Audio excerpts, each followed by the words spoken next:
All right, everyone. Welcome back to the We Shall Not Sleep podcast. Happy 2026 to all of you. I hope that everything's treating you well so far in this new year. All the things that can be going on are going on. I hope that it's off to a good start. And as we start this new year, I wanted to go with this concept, something that I've truly been experiencing with my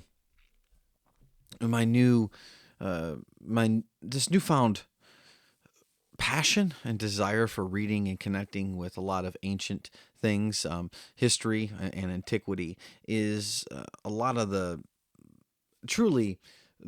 beautiful things that people in the past, several hundred years ago, wrote about. And I'm reading a couple books. I've told you about Dominion, but I'm also just starting The Christian in Complete Armor.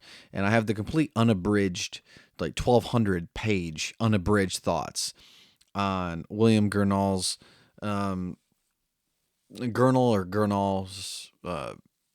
thoughts and sermons on Ephesians chapter 6, verses 10 through 20, which is the full armor of God. And this guy, in 1662, when the Act of Uniformity was signed, over 2,000 clergymen decided to go against that and went against the Church of England. And here you have William Gurnall, who decides to sign it, and he alienates himself from his fellow Puritan brethren, but he continues to preach and hold to his Puritan beliefs. And yet, that alienated him, ironically, from the Church of England, even though he was a part of them. And at Lavenham, where he preached for 35 years, there's just not much known about him. And the opening biography of a gentleman in the 19th century actually laments at this and only is left to speculate as to why. And his conclusion is that because he was a fence setter. He basically was a social pariah because he didn't go with one way or another. And to find the via media, the middle way in England back then, was to completely become an outcast. It was to exile oneself.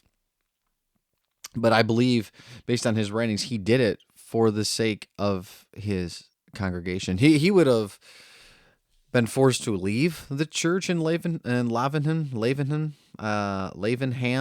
It's not Lavenham for anyone who's listening over in the UK. Please let me know. Drop a comment if you can. How do I actually pronounce that? But I digress. It's just, what was he willing to do for the sake of his community? This was a cotton church. The money was all raised by the people with the cloth industry that was booming. And by the end of his tenure, it had started to decline. But I mean, the spire, the tower was like 160 some feet. It's an amazing church. There were 1,800 people in the town. It's speculated up to roughly 50% of the people, like just shy of 1,000 people, would come to the church. And so it's like, back then in the late 1600s, like, that's a lot of people. And I just see, like, what was he willing to do? Now, granted, the Church of England at the time wasn't really, he didn't, what we would say, these are non-soteriological things. These are ideas, these are things that did not prevent him from losing. It didn't prevent him from salvation or anyone else. I mean, this is like wearing white shawls, using wedding rings as the symbols. We're talking about kneeling during communion. These are the things that they're in disputes over, and they're not something that's going to cause you to lose your salvation or just like completely separate yourself from God. It's just not going to happen. And I like to think there is speculation here that he was willing to lay down his own personal beliefs on those matters for the sake of his church. What an amazing thing. And so I talk about that because there's a lot of things that these writers of these books, they just draw you in, and I'm very, very grateful for that. And they just put you back in They put you back in the world so well, and that's what a good author does. And I just want to talk about this, is that there's so many churches that talk about community, so many churches that talk about community, and what does it mean? But we know what we want, but we have no idea the methodology that we need to get there. And that's been one of the reasons why my home church is taken off and is really starting to have a lot of fruit, is because we're doing exactly what Acts chapter 2 tells us. Acts chapter 2:42. And they devoted themselves to the apostles' teaching and the fellowship, to the breaking of bread and the prayers. So the apostles' teaching. What's the apostles' teaching? Well, we have that teaching. It's in our Gospels, and it's in Paul. We're going to be breaking of bread. Well, we're gonna eat together. It's exactly what we're doing. And then we're going to pause and do exactly what Paul taught us, which is to commemorate the Lord's Supper, Last Supper with his disciples, and Passover, and have communion. And then we're going to pray for one another. Like, that's what we're going to do. And that's going to be the whole reason. That's going to be the main purpose of edification. This isn't replacing Sunday mornings, because Sunday mornings can be more of a celebratory time where bigger people and gatherings still happen, but will be for an entire different purpose. You see, now we go to church and we are largely entertained. We are there to get something out of it. And then if there is a Bible study or something else, it's happening in very disparate groups. And in the Protestant church, they're not usually mixed. I mean, you might have an adult Sunday school in the more liturgical churches, but in the Wesleyan tradition and a lot of things, like, you might have some Sunday school, but you might have a teacher, but sometimes it's not even the pastor who's teaching it. You might have someone who's qualified to teach, but do they always have the spiritual gift of teaching? Like, these are all questions that I personally have. So it doesn't mean that they don't. I'm not going to suggest that none of them do. My contention this entire time is that, what if the main purpose of us gathering is in the intimate homes, a home church like we did in the first few centuries after Christ resurrected, and then Sunday mornings was the celebration where all of the pressure on youth pastors, children pastors, and the actual senior pastor of the church is kind of gone. You're still kind of guiding the ship, but all the pressure's not on you, because you're asking the parents to do most of the work. And that's what creates true community. And that's what this is about. True community. None of this is about ourselves.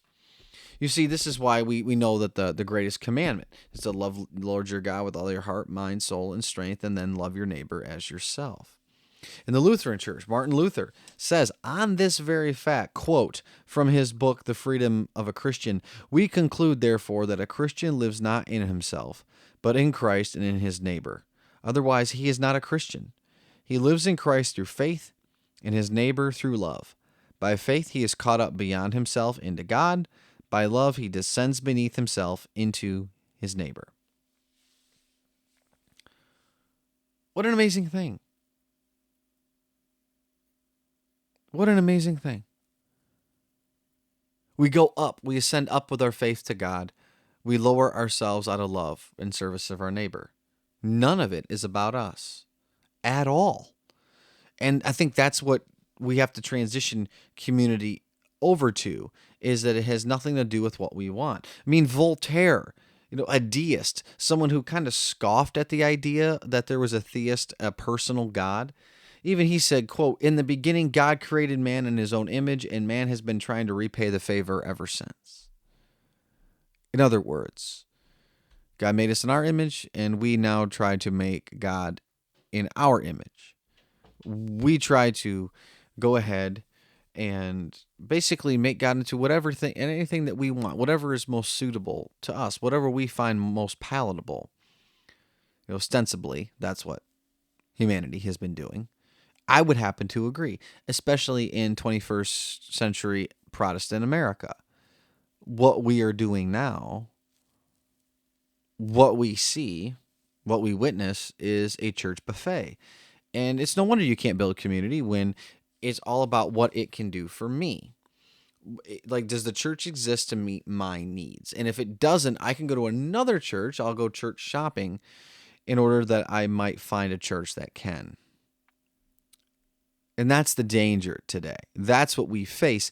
That's where I personally find myself as a pastor really starting to look at the landscapes here, saying something's got to give. People are craving the gospel message. Give it to them. And that's why, in particular, I've gone to an expository preaching style in both my home church and my church on Sunday morning. Two completely different audiences, as far as, I say audiences, like fellow brothers and sisters, recipients, rather. That was a Freudian slip if there ever was one. But the reason why I do that is because what better way for people who might not have ever gone through a passage than to, let's just go verse by verse and make sure we're all on the same page. Instead of doing the heady 3-point sermons, the exegesis can be done. The hermeneutics can still be done, and it can be done in an approachable and palatable way and digestible way for the people, because you can give them the more solid food, but it's on us as teachers to be able to translate it. And I think that's the via media where I want. That's where it's in my studies and in my schooling and how we continue. Like, that's what I really want to focus on. So, well, these are just a lot of thoughts that I've had as of late about what does it mean to truly connect. And I think we have to, if we can make just a gathering start by starting, it's kind of like, well, how did people lose a bunch of weight? Well, one day they just started. They didn't have everything figured out, but they just started one day. I think if we can have that mentality of just meeting together, reading the Bible, breaking bread, praying for one another, the fruit of that will be unbelievable. So the next time you have some friends over, or you're tempted to invite them over for the game, for the Super Bowl even, what if you were well, what if we just read the Bible together? Now, that might sound really weird, and granted, it's odd because it's not an oftenly practiced routine and activity in our American life. How sad is that? I promise you there will be fruit.